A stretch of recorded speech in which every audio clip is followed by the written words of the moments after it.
Your sales pitch, your sales deck pitch, whatever it is you're selling, is a front. Don't worry about seeming fake in the conversation as you sell that idea, but you do need to make sure that the words you're saying are true, but at the same time aren't so true that they turn someone off. Welcome to Mastering Your Message. We believe that you have a message and that people need to hear it. So if you want help getting that message crafted, getting that message battle tested, and getting that message out there, we can help you get it all together. Visit the website, masteringyourmessage.net. Give us the information we need, and we'll set you up with classes and coaching to help you get that message mastered. My name is Cleveland Payne, and I want to thank you for joining us for today's podcast. We promised you to give you information about why you could be the problem in your storytelling, or specifically why the story, the pieces you're giving out there, may be the block to the progress you think you should be making. And that's a really tough subject to really jump into, and a very tough lesson to swallow if you're the one being told what you're telling people is turning people off. Now, sometimes the problem is the messenger giving the message. It may be how you're telling the story the wrong way to the wrong people, or the wrong story specifically to the wrong people in some different way. But sometimes your story is fine. Your story is interesting. Your story really matters and does touch people, but it just isn't resonating for whatever reason. Sometimes there's a line, a little bit of extra information that shouldn't be there, that is the trigger to turn people off. Sometimes there's a missing line, something that should be there to connect two pieces and make things work better, and it doesn't. The best way to handle this is to practice your message. We've talked about that in the past for these podcasts. And of course, practicing your message is another big key to making sure your message is mastered. So we'll talk about that many, many times in many forms going forward. But sometimes you have to take a listen to what's going on. Sometimes you have to go back to basics and really take it basic and just start writing down what it is you're saying, writing down an elevator speech, writing down a full spiel if you need to of what it is you're telling people for what's going on. Let me tell you how this became a topic for the podcast. I was listening in on a conversation as some people were leaving one of the studios for wrapping up a radio interview, and they were talking about trying to get a job for a person who is having trouble getting a job, a new position. Now, part of the problem is he is a felon and has that conviction on his record. And it's hard for some employers to take on people who have records, felony records, for a lot of reasons. One is just they're just kind of jerks and don't want to deal with the hassle that goes on with people with those type of dealings, because there's a hassle of checking in and things. The other is they really don't understand what exactly they did, and they may have some fear for whatever it must have happened, because obviously they did something bad. So that's why they have a felony, right?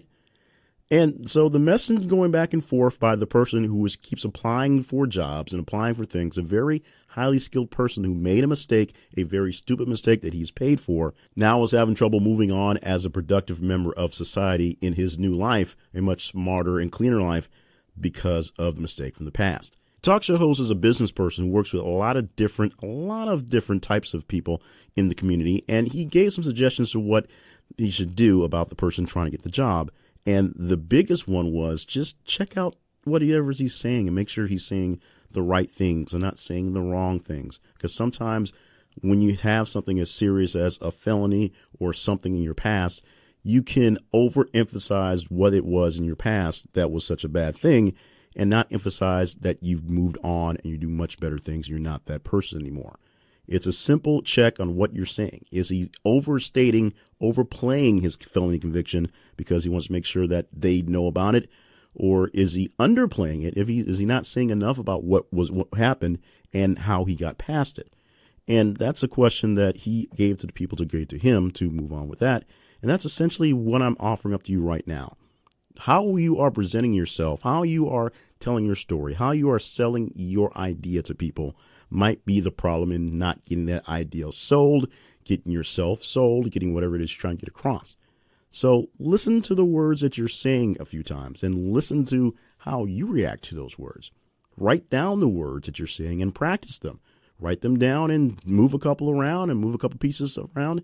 See what happens when you take out one sentence and move it someplace else, or if you completely not talk about different words in different places of your act, because it is an act. You are selling yourself. You are acting as if you have everything together when we know as humans we really don't.